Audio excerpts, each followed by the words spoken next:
Esta mañana vamos a abrir la palabra de Dios en Isaías capítulo 6 y dice así: En el año que murió el rey Usías, vi yo al Señor sentado sobre un trono alto y sublime, y sus faldas llenaban el templo.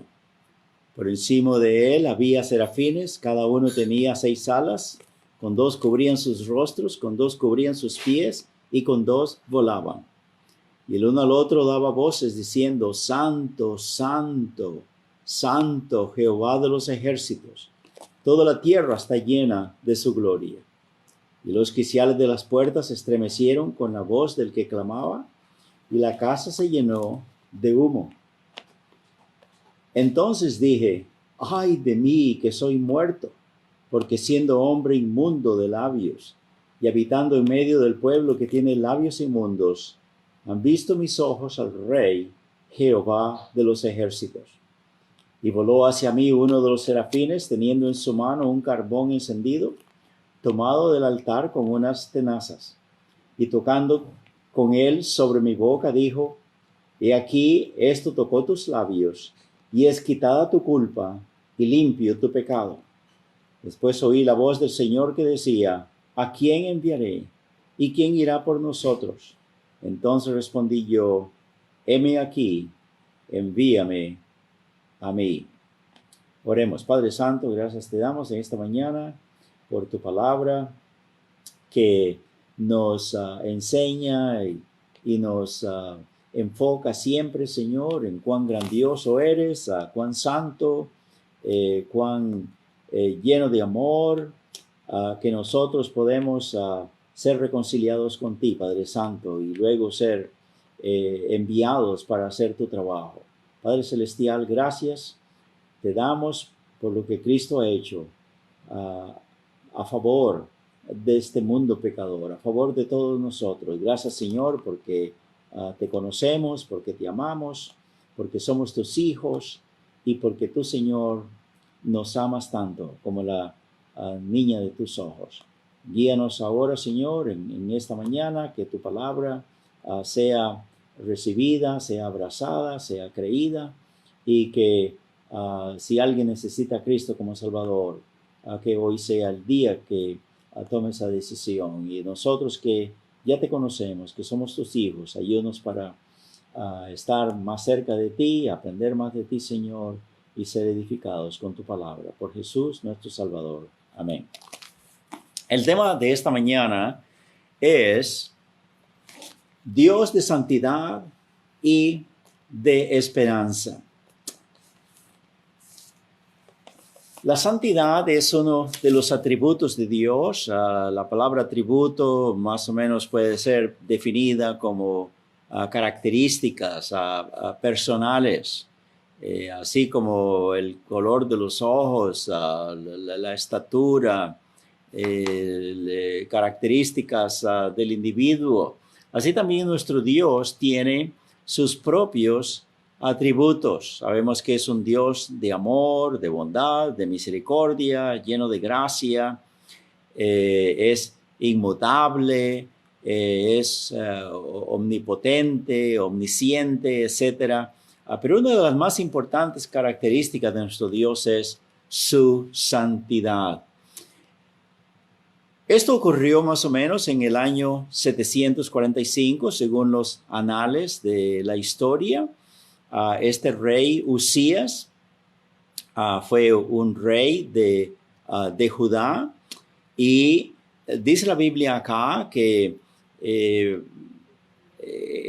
era un tiempo pues en que el rey había muerto, y eso era una gran pérdida para el pueblo. Y este joven Isaías posiblemente vino al templo para orar.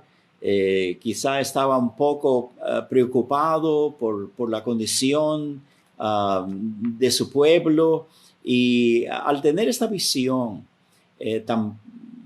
tan impresionante de mirar a Dios sentado en el trono, era como para que él aprendiera que no importa lo que estaba pasando alrededor, si no había todavía un rey listo para sustituir a Usías, que Dios está en el trono y que Dios está en control y que Él está por encima de todas las cosas. Y tan impresionante, tan grande fue esta escena celestial que Él tuvo, que lo podemos llamar una maravilla. Y es que Dios es maravilloso, es maravilloso. En el Salmo 89, versos 5 y versos 18, miremos ahí algo referente a la santidad de nuestro Dios, o las características de nuestro Dios. 89:5 dice: celebrarán los cielos tus maravillas, oh Jehová, tu verdad también en la congregación de los santos. Dios es maravilloso, es lleno de maravillas, y una de sus maravillas es esto que estamos tratando ahorita, de su santidad. En el verso 18 del mismo Salmo dice que Jehová es nuestro escudo y nuestro rey, el Santo de Israel. En el mismo libro de Isaías, en que estamos ahorita meditando, capítulo 6, yendo un poco más hacia adelante, leemos en el capítulo 57, verso 5, concerniente a su santidad también, que dice: porque así dijo el alto y sublime, el que habita la eternidad, cuyo nombre es el Santo.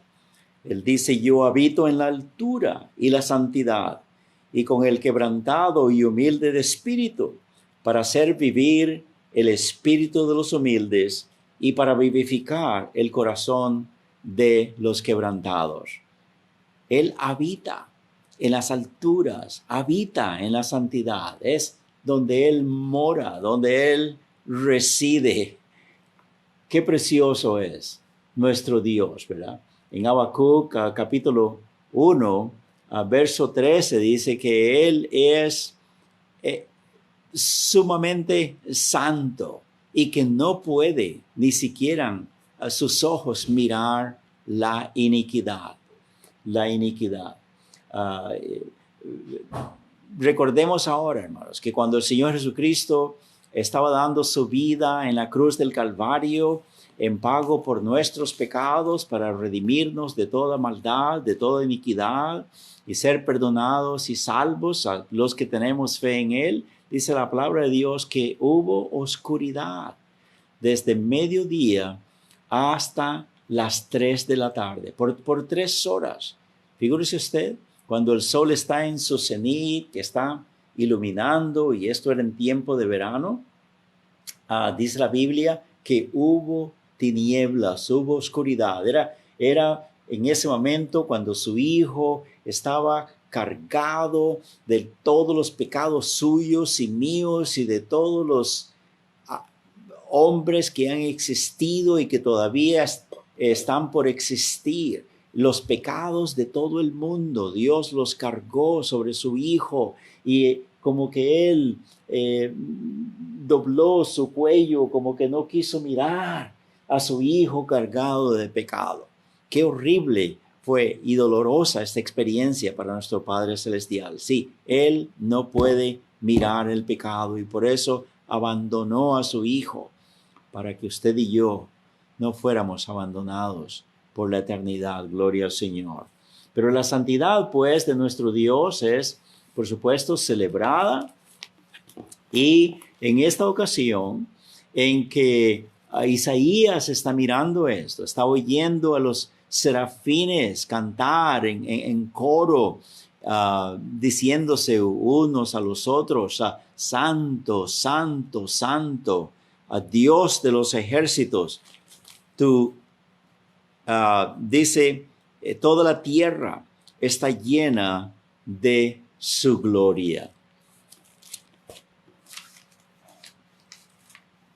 Estamos conscientes de que Isaías, al tener la visión que estamos considerando en este momento, De hecho, que al saber que nuestro Dios es santo, que es apartado de toda iniquidad, de que es supremo, es por supuesto digno de reverencia, digno de acatamiento y de temor delante de él.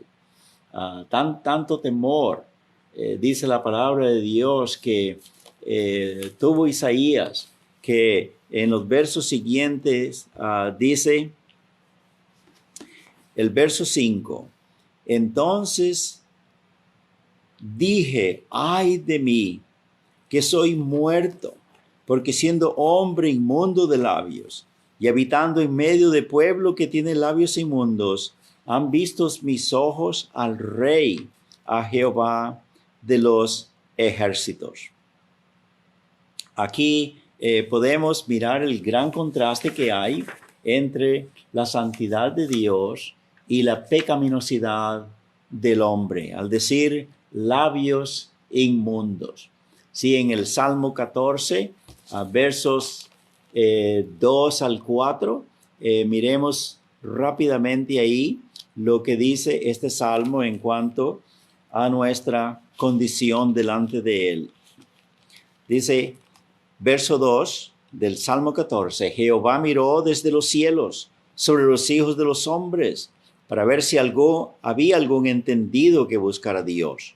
Pero todos se desviaron, a una se han corrompido, no hay quien haga lo bueno, no hay ni siquiera uno. Romanos capítulo 3, verso 23 dice, sí, por cuanto todos pecaron, están destituidos de la gloria de Dios.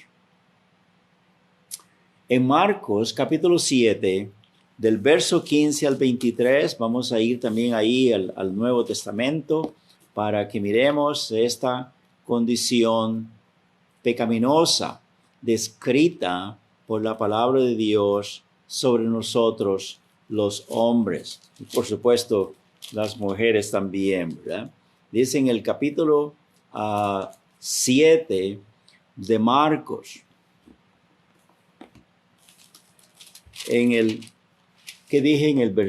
comenzando con el versículo 15, dice, nada hay fuera del hombre, dice el Señor Jesucristo, que entre en él, refiriéndose a comidas, que le pueda contaminar.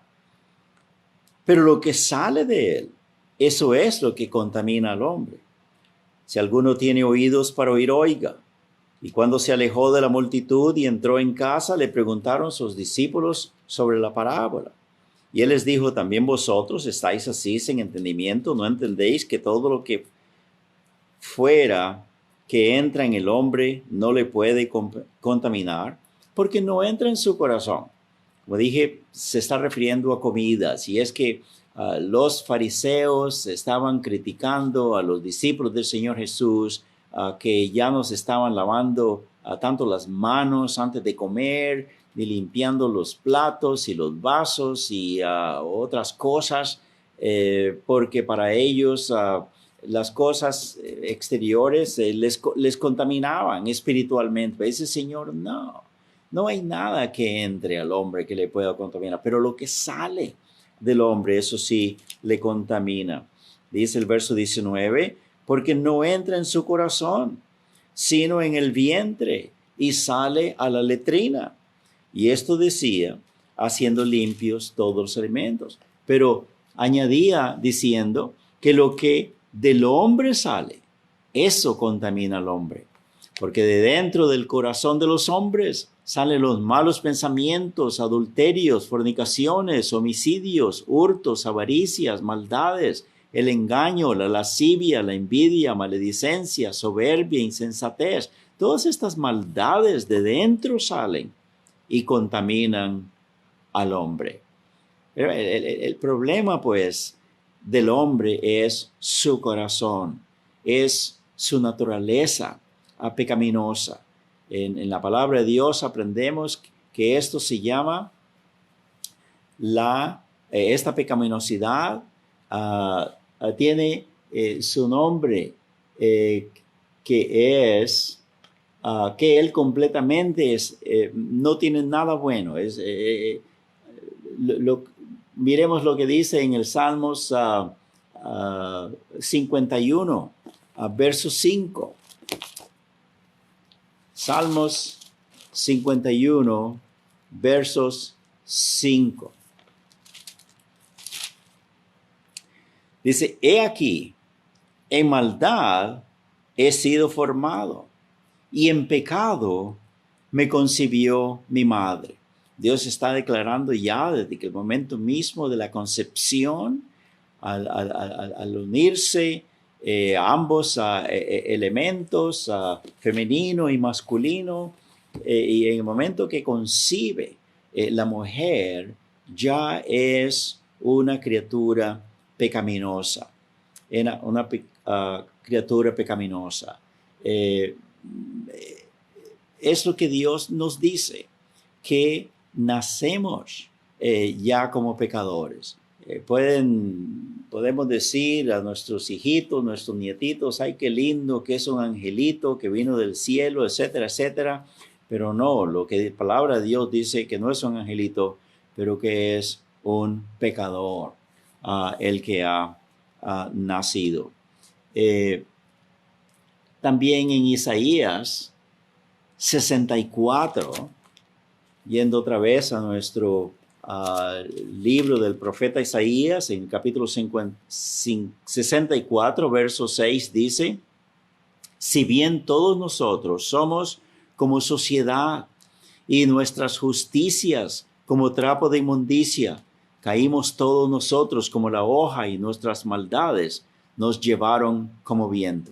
Mire cómo dice aquí la palabra de Dios, que aún nuestras justicias, por aquello que podemos hasta ganarnos un aplauso de la gente, porque expusimos nuestra vida en peligro al tratar de sacar a alguien que se está ahogando en una laguna, en un río, en el mar. Tal vez hicimos algo heroico, como tratar de salvar a alguien que casi se está quemando en su casa, o cualquier otra cosa loable que logremos. Dice la palabra de Dios que son, por ser pecadores, son como trapos de inmundicia. No importa que todo el mundo nos aplauda y nos recompensen por lo que hagamos delante de Dios, somos pecadores, y aún nuestras obras así muy buenas y loables son como trapos de inmundicia. Si son como trapos de inmundicia las cosas buenas, ¿se imagina usted las malas, los malos pensamientos, las maldades de nuestro corazón?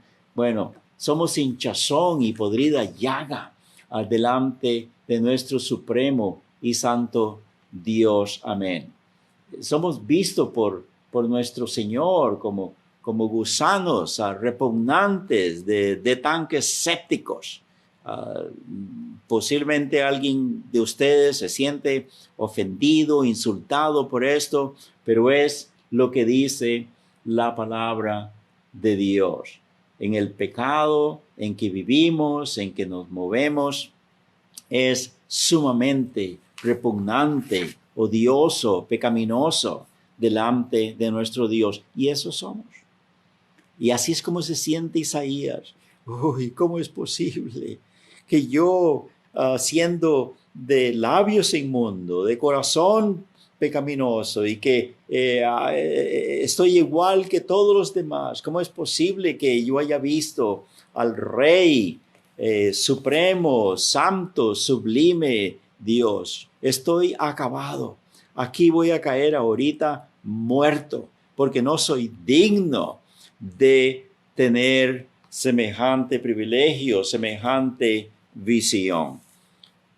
Dios quiere precisamente que al apreciar la santidad, la pureza de nuestro Dios, que eso nos haga evaluarnos a nosotros mismos como pecadores, como indignos, sucios, delante de nuestro Padre Celestial, y que eso nos humille y que eso nos haga caer de rodillas y le pidamos perdón, misericordia, piedad a nuestro Dios. Pues Dios sabía la condición del corazón de este hombre Isaías y como nuestro Dios, como miramos en el título, es un Dios santo y de esperanza, de santidad y de esperanza. Él quiere que nosotros aprendamos que hay esperanza, que hay posibilidad, que hay oportunidad que Dios nos da para sacarnos de esta condición. Los versos 6 al 7 dice, y voló hacia mí uno de los serafines, teniendo en su mano un carbón encendido, tomado del altar con unas tenazas, y tocando con él sobre mi boca, dijo, he aquí esto tocó tus labios y es quitada tu culpa, y limpio tu pecado. Qué lindo, ¿verdad? Dice la palabra de Dios acá que la esperanza que fue despertada ahí en este muchacho, porque era bastante joven él, qué lindo, fue reanimado y Dios posiblemente con algún gesto, alguna forma le indicó a uno de los serafines que fuera al altar. Y la palabra altar es usada centenares de veces en la palabra de Dios y se refiere al lugar del sacrificio expiatorio. Cuando Dios instruyó a Moisés a hacer el tabernáculo y a hacer el templo de Salomón más adelante, él quería que, número uno, se hiciera el altar del sacrificio, donde los animales eran degollados, sacrificados, representativos, esos animales, esos corderos, del Cordero de Dios que quita el pecado del mundo. Y tanto el fuego de ese altar había venido del cielo, estaba siempre ardiendo, siempre la llama viva. Ellos tenían que estar alimentando ese fuego con leña constantemente. Ese fuego había caído del cielo mismo, fuego de Dios. Y que ahí se presentara el Cordero de Dios, escogido por ellos, que representaba a su Hijo, a Cristo Jesús. Dice la Biblia, pues, que eso era aquí en la tierra, ¿verdad? Pero esta visión que tuvo Isaías es del cielo, está viendo a Dios entronado, sentado en el trono. Sus faldas, que más bien dicen los que saben hebreo, que no se refiere a toda la falda, como de sus piernas hacia abajo, pero apenas la orilla, como el borde de las faldas, apenas la orillita pequeñita de la falda llenaba todo el templo. Y él está sentado ahí. Y esta es una visión celestial. Esto no es en la tierra, pero es más bien en el cielo. Pues la palabra de Dios dice que, por supuesto, esto que fue edificado por Moisés, el tabernáculo y luego el templo, era representativo de el templo en el cielo, del tabernáculo en el cielo. Y dice la palabra de Dios, sí, en Hebreos capítulo 9, versos 23 al 26, lo siguiente. Y ojalá que cada uno de ustedes tome su tiempo y lea todo el libro ojalá todo el libro de Hebreos, pero por lo menos el capítulo 9, que es lo que nos concierne ahora, explica así el orden en que estaban construidas todas las cosas y ubicadas todas las cosas que se usaban. Primero estaba el altar, luego el lavacro, luego estaba la entrada al lugar santo, y había ahí los panes de la proposición y había el incensario, y luego había un telón donde estaba el lugar santísimo, y ahí estaba el arca del testimonio.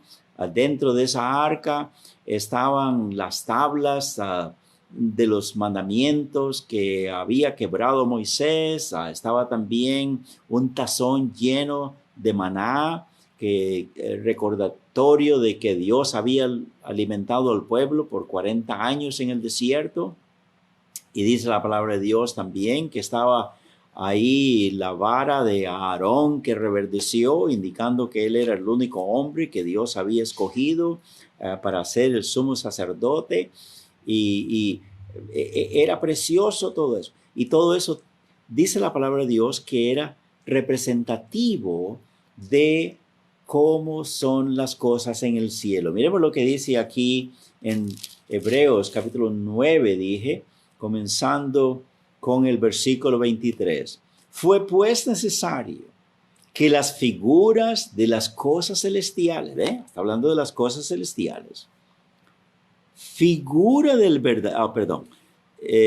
fueran purificadas así, pero las cosas celestiales mismas con mejores sacrificios que estos, poniendo en contraste que las cosas que eran figura de lo real, que era sombra de lo real, era santificado con sangre de animales. Pero dice que las cosas celestiales mismas con mejores sacrificios que estos. Las del cielo no iban a ser santificadas con sangre de animales, sino, dice acá, en el verso 28, porque no entró Cristo en el santuario hecho de mano, en el que Moisés había edificado y que los judíos, los sacerdotes usaban para darle culto a Dios, que es figura del verdadero, sino en el cielo mismo, para presentarse ahora por nosotros ante Dios. ¿Ve cómo nos habla de un santuario allá, verdadero en el cielo, un altar del sacrificio y todo lo demás? Dice que el Señor Jesucristo ahí fue donde entró. Y no para ofrecerse muchas veces, como entra el sumo sacerdote en el lugar santísimo cada año con sangre ajena. De otra manera, le hubiera sido necesario padecer muchas veces desde el principio del mundo. Pero ahora, en la consumación de los siglos, se presentó una vez para siempre por el sacrificio de sí mismo para quitar de en medio el pecado. Gloria a Dios, aleluya. Ahí en el cielo, en el santuario del cielo, ahí en el altar, Cristo mismo se ofreció para solucionar el pecado de todos los hombres, el suyo y el mío. Gloria a Dios, amén. Por eso tenemos escrituras, por ejemplo, como en Primera de Pedro, capítulo 1, versos 18 al 20, donde dice la palabra de Dios con respecto al valor impactante, eterno, suficiente que tiene la sangre del Señor Jesucristo. Dice, sabiendo que fuisteis rescatados, verso 18, 1 Pedro 1, 18, de vuestra vana manera de vivir fuisteis rescatados, la cual recibiste de vuestros padres. Sí, claro, es pecado heredado, ¿verdad? Del que necesitamos ser redimidos,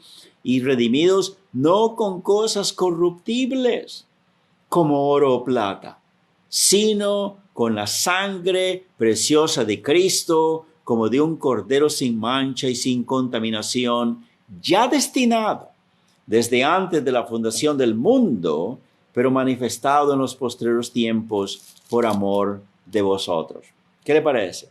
Esto, antes de que ocurriera aquí en la tierra, delante de Dios ya había ocurrido en el cielo y en la eternidad. Y otro texto más lo tenemos en Apocalipsis, capítulo 13, verso 8, donde también nos dice que en el tiempo de la gran tribulación, cuando el anticristo está acá, haciendo de las suyas y a la fuerza tratando de que todos los hombres le adoren como que si es Dios.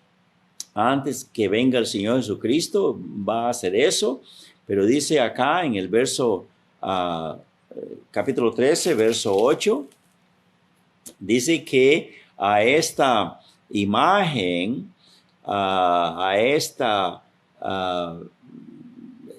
este ídolo que el anticristo va a hacer para que lo adoren y le sirvan, dice que le adoraron todos los moradores de la tierra, cuyos nombres no estaban escritos en el libro de la vida del Cordero que fue inmolado. Mire qué tremenda cosa es esto. El Cordero Cristo Jesús que fue inmolado desde el principio del mundo. Sí, hermanos, a la vista de nuestro Padre Celestial y del Señor Jesucristo, ya todo esto estaba destinado, ya estaba previsto, ya estaba hecho. Antes inclusive que nosotros existiéramos, antes que pecáramos, ya Dios tenía la solución para nuestro pecado. Por eso en esta visión de Isaías, esta visión celestial, un serafín coge un carbón encendido, ese carbón que ha recibido el sacrificio expiatorio de nuestro Señor Jesucristo, y viene y se lo pone en sus labios para limpiarlo de toda su inmundicia, de todo pecado y de toda maldad. Gloria al Señor. Es eterno, es impactante, es poderoso el sacrificio de nuestro Señor Jesucristo que efectuó en el Calvario. Amén. Por eso, nuestro Dios, que es lleno de gracia, lleno de amor, dice la Biblia que Él no quiere la muerte del pecador, no quiere la muerte del hombre impío, pero más bien que se arrepienta y que viva. Eso dice en el libro de Ezequiel, capítulo 18. Isaías, pues, cuando está así, temeroso de morir, de ser consumido por Dios, por su pecado, debido a que Dios es tan santo y tan perfecto, después que él está en esa condición, reconociendo su pecado, y es lo que todos tenemos que hacer, así como Él, ¿verdad? No somos dignos de vivir, somos dignos de muerte. En nuestra misma autoestimación nos damos cuenta que sí, que no tenemos derecho, no tenemos ningún privilegio delante de Dios, ningún mérito para ir al cielo y estar con Él. Pero cuando Dios mira eso, esa contrición, esa humillación, dice la Biblia, al corazón contrito y humillado, no despreciarás tú, oh Dios. Entonces voló hacia mí, dice uno de los serafines, teniendo un carbón encendido, tomado del altar con unas tenazas. Y tocando él sobre mi boca, dijo: y aquí esto tocó tus labios, y es quitada tu culpa. Amén. Hermanos, esto es iniciativa divina. Iniciativa divina. Isaías sabía que no podía hacer nada por él mismo, no tenía ningún crédito, ningún valor, nada que pudiera presentar delante de Dios, y Dios sabe eso. Y Él es el que toma la iniciativa. Si la Biblia dice: de tal manera amó Dios al mundo, que ha dado a su Hijo unigénito, para que todo aquel que en Él crea no se pierda, mas tenga vida eterna. Amén. En 2 Corintios, capítulo 5, versos 18 al 21, hablando acerca de la iniciativa de Dios, ¿verdad?, para solucionar el problema de nuestros pecados, darnos la esperanza, porque Él es Dios santo y Dios de esperanza también para el pecador. Dice aquí en el capítulo 5 de 2 Corintios: y todo esto proviene de Dios, verso 18, quien nos reconcilió consigo mismo por Cristo y nos dio el ministerio de la reconciliación, que Dios estaba en Cristo reconciliando consigo al mundo, no tomándoles en cuenta a los hombres sus pecados, y nos encargó a nosotros la palabra de la reconciliación. Así que somos embajadores en el nombre de Cristo, y como si Dios rogase por medio de nosotros, os rogamos en nombre de Cristo, reconciliaos con Dios. Porque al que no conoció pecado, por nosotros lo hizo pecado, para que nosotros fuésemos hechos justicia de Dios en él. Amén. Esto es lo que se llama la imputación. En este momento, cuando Cristo murió en la cruz del Calvario, Él estaba pagando ahí lo que usted y yo debíamos. El pecado, la deuda, el castigo que merecíamos, Cristo lo estaba recibiendo porque todos nuestros pecados estaban puestos en Él por imputación. Y al mismo tiempo, la justicia, la santidad, la perfección, todo su crédito que Él había ganado delante de Dios, lo imputó a nosotros, lo transfirió a nosotros. Esto es sumamente maravilloso, es casi increíble, es sumamente abrumador, precioso, saber que eso es lo que Cristo estaba haciendo a favor de nosotros para reconciliarnos. Por eso dice acá que Dios estaba reconciliando consigo el mundo, no tomándole en cuenta sus pecados, y nos encargó a nosotros la palabra de la reconciliación. Amén. Amados, Dios es tan precioso. No solamente antes éramos indignos, condenados, pecadores, y no solamente nos ha limpiado, perdonado y salvado por la muerte de su Hijo, Cristo Jesús, pero también nos ha comisionado para anunciar las buenas nuevas de salvación a otros. Porque el texto dice acá, ya para terminar, dice, una vez que Isaías ya estaba reconciliado con Dios y ya estaba santificado delante de Él y aprobado por el Señor para estar en su presencia, después dice el verso 8, que oyó la voz del Señor que decía, ¿a quién enviaré? ¿A quién enviaré para qué? ¿A quién enviaré para que diga cuán santo soy? ¿A quién enviaré para que promulgue así que todos son pecadores? ¿A quién enviaré para que anuncie que no obstante mi santidad y perfección y la pecaminosidad del hombre, yo no quiero la muerte del pecador, sino que se arrepienta y que viva?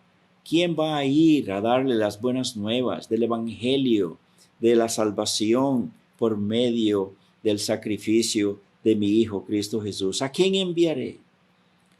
¿Y quién irá por nosotros? Cuando dice por nosotros en plural, Dios expresándose es porque está identificando al Padre, al Hijo y al Espíritu Santo, porque nuestro Dios es trino. Y ellos todos están juntos en la obra, tanto de la creación como de la redención del hombre. Y, por supuesto, la respuesta instantánea, simultánea, espontánea de Isaías, he aquí, envíame a mí, amén. Qué lindo, es que era un hombre que se sentía él indigno de estar en la presencia de Dios, pero ahora Dios lo ha limpiado, salvado, santificado, lo ha puesto delante de él mismo, aprobado por su fe también en Cristo Jesús. Y por eso él ahora está gozoso, agradecido, anuente, dispuesto a proclamar este amor de nuestro Dios. Que usted también, si usted ya es salvo, usted es hijo de Dios, quiera unirse a una iglesia del Nuevo Testamento para responder igual como Isaías, envíame a mí. Aquí estoy, Señor, para hacer también tu obra de salvación, para que otros conozcan de Cristo Jesús. Amén. Padre Santo, gracias te damos por tu palabra, gracias porque nos edifica, nos anima, nos llena de gratitud, de gozo, por la obra preciosa que tú has hecho, Señor, desde antes de la creación del mundo a nuestro favor. Gracias por amarnos, por tu paciencia, por perdonar nuestros pecados, pasados, presentes, futuros, porque el Señor Jesucristo dio su vida para rescatarnos de toda maldad. Bendice mis hermanos, mis hermanas, sus peticiones que tienen, sus necesidades de la iglesia, miembros de la iglesia bautista misionera Canaán de Heredia y todos los demás también que por medio de estos servicios, estas predicaciones virtuales, también oyen tu palabra y se gozan con nosotros. Gracias por tus bendiciones en el nombre de Cristo nuestro Salvador. Amén.